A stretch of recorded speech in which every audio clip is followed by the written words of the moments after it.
And a head-on train collision was caught on camera. Those stories in just a bit. Thanks for joining us for Action 10 News at 6. I'm Andy Lascano. And I'm Brenda Matut. It's downright cold, Andy. These are some of the coldest temperatures we've had since February in our area, and it looks like we've got another cold night coming. More cold weather, sweaters, all that stuff. Mike, this is all your fault. You came to town and got cold. Now do something about it. Thank you, sir. Thank you. I appreciate that. Yeah. Okay. As far as what's going on, we have one more really 12, 18 hours of cold air moving through, and then it finally starts to move on off. So we just got to make it through tomorrow about midday. 42 degrees right now, and we're still dealing with a north wind at about 16 miles an hour. So the wind chills still in the middle 30s, okay? We were talking earlier, you're saying, hey, this is the coldest it's been in a long time. This is the coldest it's been in a long, long time. We broke the record of 37 for our low this morning at 34, set in 1907. So yes, it's been a while, been a couple of days, and only got up to 41 degrees for our high so far, and that's probably going to be it. A lot of 40s still hanging around. They're going to continue to do that through the rest of the evening. That north wind is going to stay at 10, 15 miles an hour, but those numbers are already down a little bit from even an hour ago, where we still saw 17, 18 on the wind gust there. So we're going to watch that. It means another cold night. How cold it's going to get, I'll let you know. We're going to talk about our next chances of rain, which are coming pretty quick. I'll tell you when in just a bit.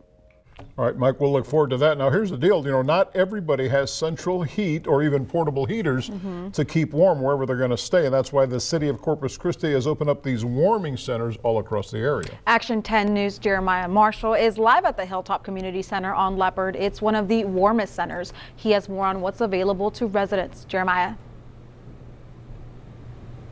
Yeah, Brenda, Andy, when seeing these cold temperatures and feeling those cold temperatures, it can be tough to find a place of warmth. So here at the Hilltop Community Center, this is pretty unique. They have a room for men and they also have a room for women. But right now, I kind of just want to show you the setup. Here they have cots and blankets set up with the American Red Cross, who has also partnered. And here they have tables and chairs set up. But if you come over here and take a look, you can see that the Hilltop Community Center, they have their heating system here to help folks stay warm. But this is not the only place where it's a warming center. The Banquetti Community Center on 4th Street, David Berlanga Community Center on 2nd Street, that's in Agua Dulce, Driscoll Community Center on 6th Street, and Bishop Community Center on West Joyce. These are the locations that will stay open overnight until 5 p.m. tomorrow. Now, these two other locations, the Quiche Family Library and Bishop Library, have specific hours. Quiche Family Library on Terry Shamsi Boulevard in Robstown will be open now through Thursday from 9:30 a.m. to 6:30 p.m. and Friday and Saturday from 10 a.m. to 3 p.m. Bishop Library is open now until Thursday from 1 p.m. until 5 p.m. Now, the city and the county, they are encouraging folks that if you are fighting these cold temperatures, to take advantage of one of these facilities. And plus, if you want to see a full list of this information, make sure you head to our website at kztv10.com. Reporting on Leopard Street, Jeremiah Marshall, Action 10 News. Guys, back to you. Jared, good information. Now, another thing we can't forget about in these times is our pets. Animals need to stay warm just like we do. Animal Care Services says they're lacking resources and they need your help.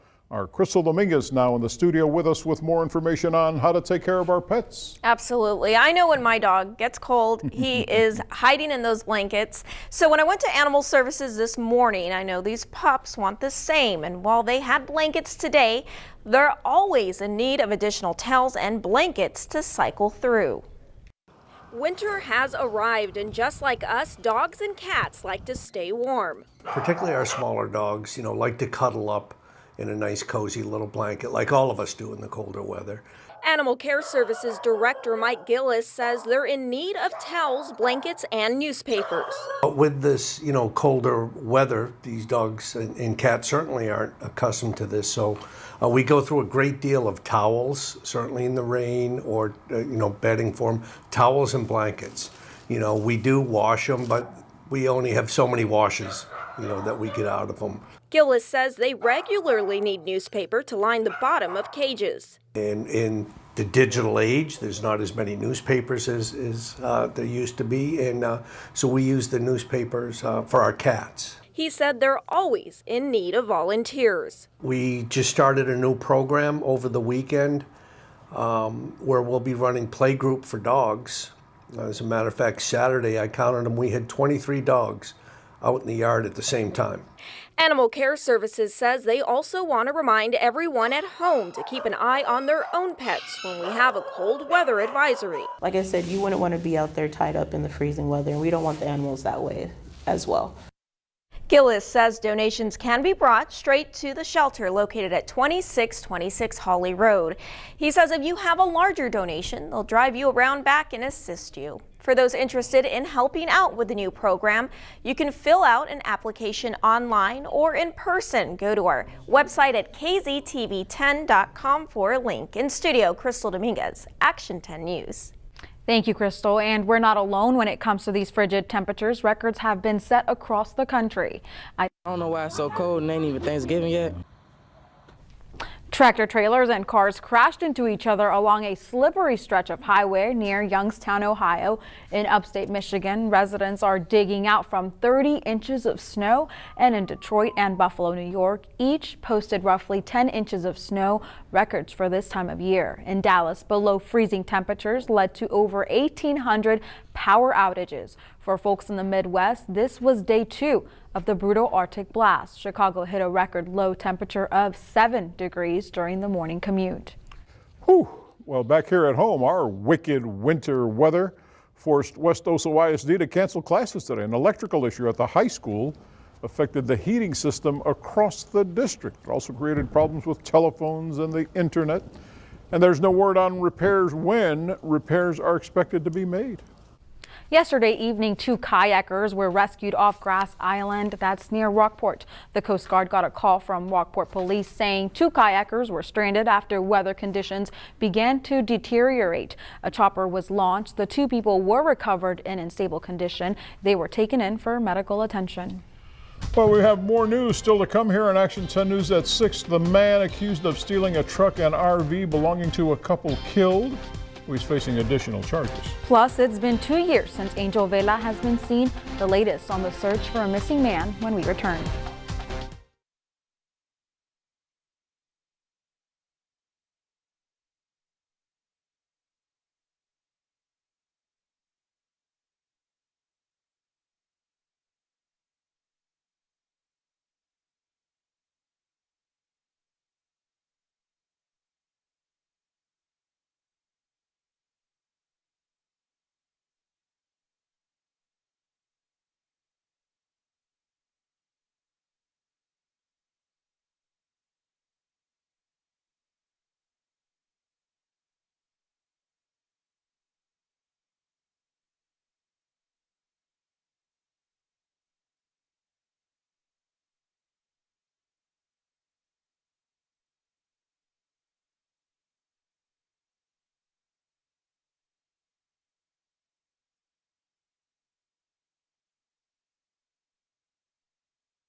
Portland police looking for a bank robber. Take a good look at the man in the jacket and the beanie here. He's standing at the counter. It's not a really good tight shot of him, but you can kind of make out what his face looks like. Well, police just released this surveillance video from the robbery. Happened today at noon at the Prosperity Bank on Highway 181 South. They said the guy walked into the bank, demanded cash, then ran off, and he did get some money. So, as best as you can, if you can recognize this guy, call Portland Police at 777-4444. The man killed in a rollover crash this weekend has been identified. The medical examiner says he's 39-year-old Jacob Morgan. He was killed after his three-wheeled motorcycle rolled off of SPID. Officers say he was speeding when he lost control, hit a curb, and flipped over. Morgan was thrown from the vehicle and died from blunt force trauma. The man accused of stealing a truck and RV belonging to a couple killed on Padre Island now facing additional charges. Authorities say Adam Williams and a woman named Amanda Nover drove James and Michelle Butler's truck and RV into Mexico days before the Butlers were found dead. Williams was originally charged with felony theft in connection to the Butler's homicide case. He's also facing charges out of Utah that include several assault charges, 3 aggravated assault charges, public intoxication, and a felon in possession of a firearm. The U.S. Marshal's Office tells us that Williams was on supervised release on a felon in possession of a firearm conviction when he was arrested in Mexico. His bond set at $1 million. A man on trial for being intoxicated and causing a deadly crash was found guilty this afternoon. In December of 2017, 27-year-old John Andrew Alvarado was driving a car that started a chain reaction crash on Saratoga. 41-year-old Brenda Rodriguez was killed. The sentencing phase in the trial will continue this week. Alvarado now faces up to 40 years in prison. Let's talk about the weather. It's going to get even colder. Yes, it is. And after the break, meteorologist Mike Hernandez will let us know how low our temperatures will dip.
Now, Action 10's Mike Hernandez with your Doppler 10 weather forecast.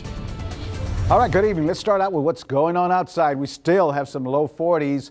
This is going to be the high for the day, about 42 degrees. So again, very, very chilly after setting a record low this morning at 34 degrees, one that hadn't been touched since 1907.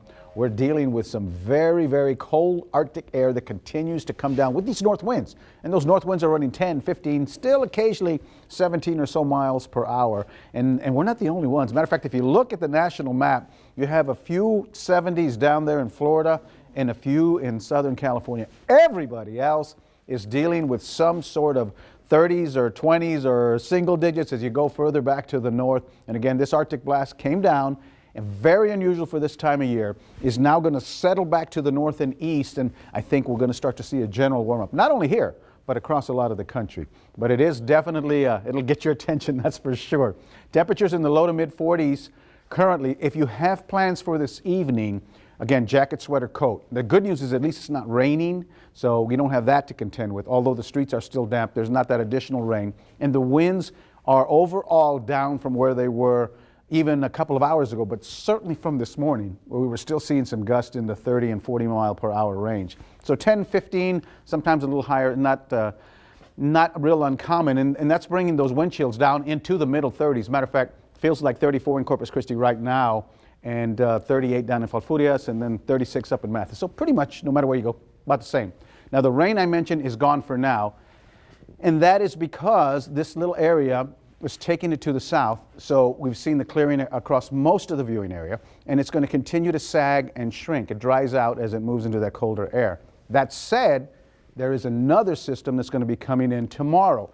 Rain totals from this batch, about a quarter of an inch. Officially at Corpus Christi, we saw 1,500s, but it kind of varied somewhere in there. So the forecast as I see it for tonight, looking for temperatures to fall to about 35, feeling colder than that though, because of the fact that we're going to have winds still running at about 8 to 12 miles an hour. So wind chills tomorrow morning, again in the upper 20s and low 30s. So again, we bundle up ourselves, we bundle up the kiddos, we don't leave our pets out in this unprotected, okay? Take care of them, make sure they have some blankets or some place to get out of the wind, get out of the cold.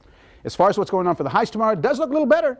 About 50 or so around Corpus Christi and a little cooler up around Beeville down to the southwest. But generally speaking, this is a warming trend that's going to continue now as we go into the next few days. So as we go into tonight, the clouds, you see the white here, these are just, the clouds are just completely covering the skies all across the coastal bend. They're going to continue to do that tonight and then into tomorrow. But you can already see tomorrow morning more rain starting to move up. There's an upper level low that's sitting down in Mexico right now, and it's going to start to make a run at us as we go through the day.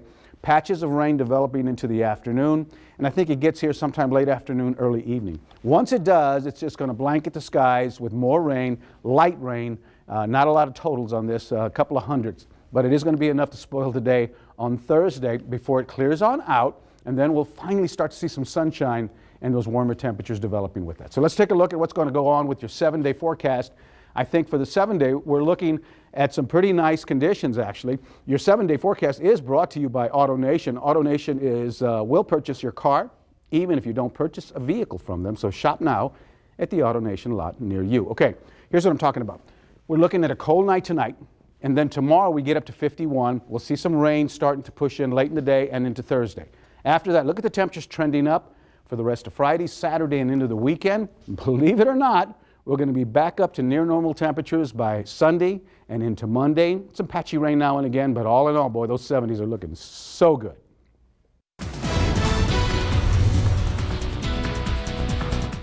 We have an update on the situation over at the West Oso ISD. We've just been told that all campuses will reopen tomorrow morning.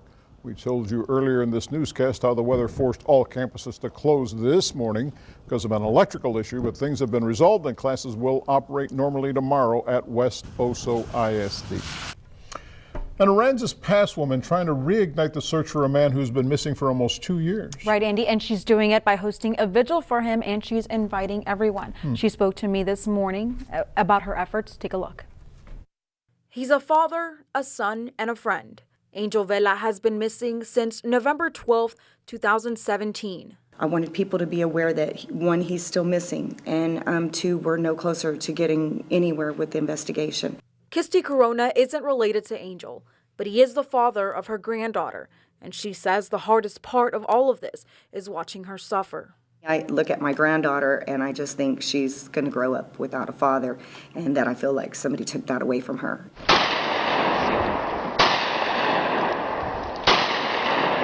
Corona says investigators found Angel's vehicle parked at a boat storage between Aransas Pass and Rockport. Besides that, the family has received no other leads or clues to where he could be.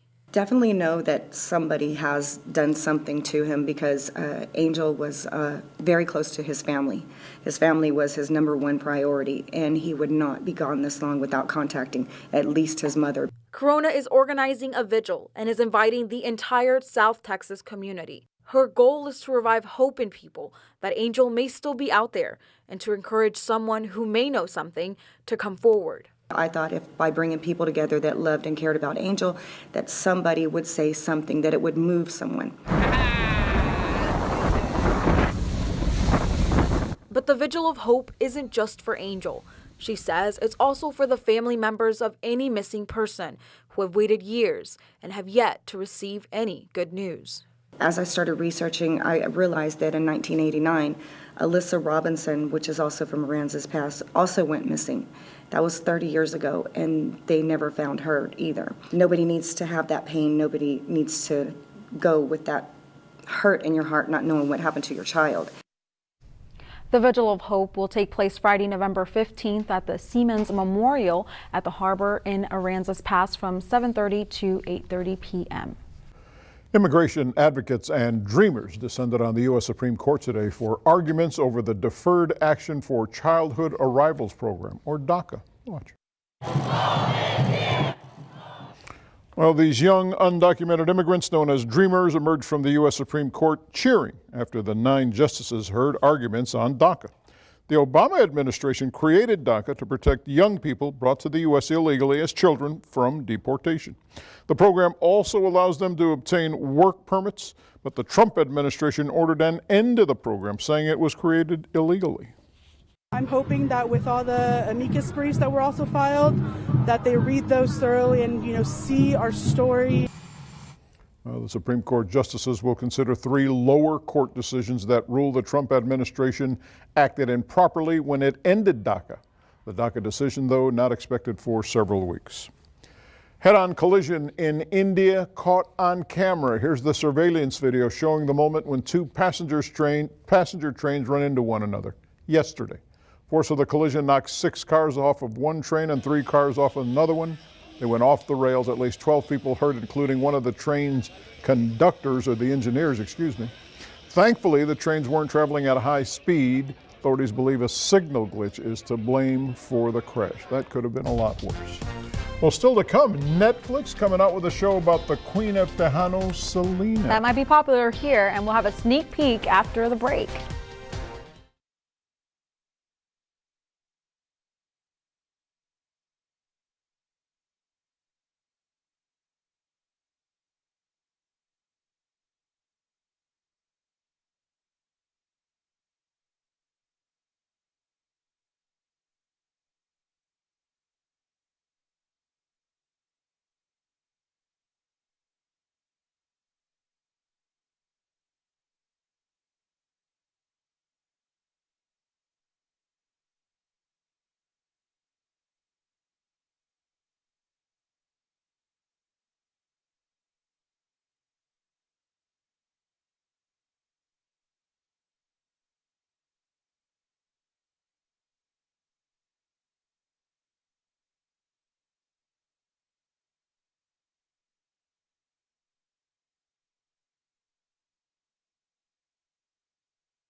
Netflix just released a first look at its new show, Selena, the series. Watch.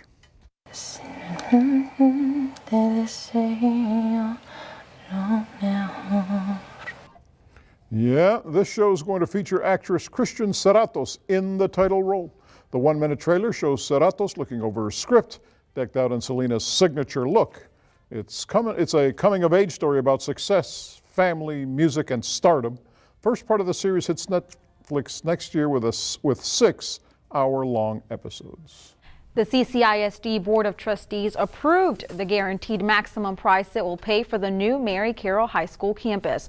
The amount is $175 million. Now that funding has been set, the district can move forward with construction. An official groundbreaking for the new high school is scheduled for November 18th.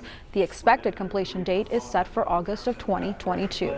Well, 2 years after Hurricane Harvey destroyed the Rockport Fulton High School gym, it's open again. Rebuilding plans were put on hold when the district realized, well, it'd probably be over budget to try to rebuild it. And then Ellen DeGeneres and Lowe's stepped in to help. The partnership gave the school district $1 million.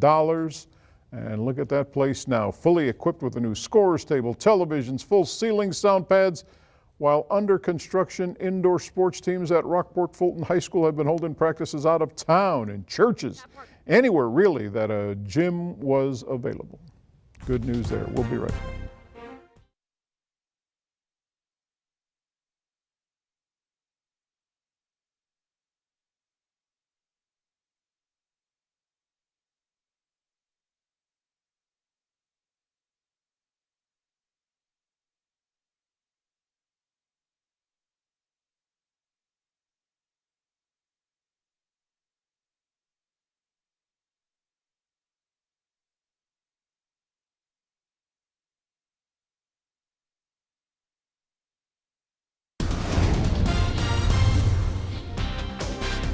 Coming up tonight at 10, it's Tuesday. You know what that means, an all-new Kitchen Cops report. Lots of perfect scores, and you'll be happy to know that these inspections happened at local schools. Kitchen Cops tonight at 10, only on 10, when Drew Spire and Mike Hernandez join you right here for Action 10 News at 6. Thanks for watching.